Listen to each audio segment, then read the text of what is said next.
is Clara Weinhardt from FASoS, and I'm using the Teaching Innovation Grant to develop a handbook for an interactive PBL teaching method. This activity, which I call the positioning game, asks students to position themselves physically in different corners of the classroom, depending on a conceptual or policy-oriented position they take. They then have to engage with each other and debate the reasoning behind their choices. This activity encourages clearer argumentation, but also engagement with diverse perspectives.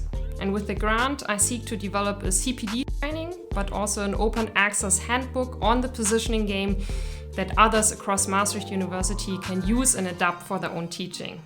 Thank you, and I look forward to sharing the results with you.